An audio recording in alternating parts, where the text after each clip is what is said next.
Hello അസ്സലാമലൈക്കും, എല്ലാവർക്കും നമസ്കാരം. ചിക്കൻ ഒരു വട്ടം ഇതുപോലെ ഒന്ന് ഫ്രൈ ചെയ്ത് നോക്കൂ. നമ്മൾ പിന്നെ ഇതുപോലെ തന്നെ ഫ്രൈ ചെയ്യുള്ളൂ. നല്ല അടിപൊളി ടേസ്റ്റാണ്.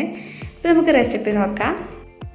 ഇതിന് വേണ്ടിയിട്ട് ഒരു 6-7 വെളുത്തുള്ളി, 2-3 പീസ് ഇഞ്ചി, ഒരു 8-9 വറ്റൽമുളക് വെള്ളത്തിൽ കുതിർത്തെടുത്താണ്, ഒരു 1/2 ടീസ്പൂൺ വലിയ ജീരകം, ആവശ്യത്തിന് ഉപ്പ്, ഒരു 6-7 ചെറിയ ഉള്ളി, കുറച്ച് കറിവേപ്പിലും കൂടി ഇട്ടിട്ട് നന്നായിട്ടൊന്ന് അരച്ചെടുക്കുക. ഇനി വേറെ ബൗളിൽ ഒരു ചിക്കൻ പീസസ് എടുത്തിട്ട് അതിലേക്ക് ഈ മസാലയും, ഇതിൻ്റെ പുറമെ നമുക്ക് ഒരു 1/2 ടീസ്പൂൺ മഞ്ഞൾപ്പൊടി, ഒരു ടേബിൾ സ്പൂൺ മുളക് പൊടി, ഒരു 1/4 ടീസ്പൂൺ ഗരം മസാല,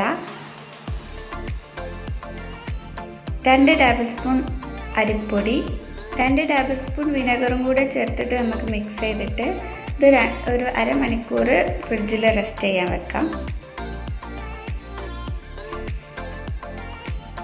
ഇനി വെളിച്ചെണ്ണയിലാണ് നമ്മളിത് ഫ്രൈ ചെയ്തെടുക്കാൻ പോകുന്നത്. അതിന് ഫസ്റ്റായിട്ട് കുറച്ച് കറിവേപ്പിലയും 2 പച്ചമുളകും കൂടി നെടുകെ കീറിയത് ആദ്യം ഒന്ന് ഫ്രൈ ചെയ്തെടുക്കണം. ഇതെടുത്തിട്ട് വേണം നമുക്ക് ചിക്കൻ ഓരോ പീസസ് ആയിട്ട് ഇങ്ങനെ ഫ്രൈ ചെയ്തെടുക്കാൻ. ഇത് ഫ്രൈ ചെയ്ത് കഴിയുമ്പോൾ ഇതിൽ കുറച്ച് പൊടികളുണ്ടാവും, അതും കൂടിയാണ് ഇതിൻ്റെ ഹൈലൈറ്റ്. നല്ല അടിപൊളി ടേസ്റ്റാണ്. എല്ലാവരും ഒന്ന് ട്രൈ ചെയ്ത് നോക്കണം. അപ്പോൾ വീഡിയോ ഇഷ്ടപ്പെട്ട എല്ലാവരും പ്ലീസ് എൻ്റെ ചാനലിൽ നിന്ന് സബ്സ്ക്രൈബ് ചെയ്യണം, ഷെയർ ചെയ്യുക, ലൈക്ക് ചെയ്യുക, കമൻറ്റ് ചെയ്യുക. Thank you.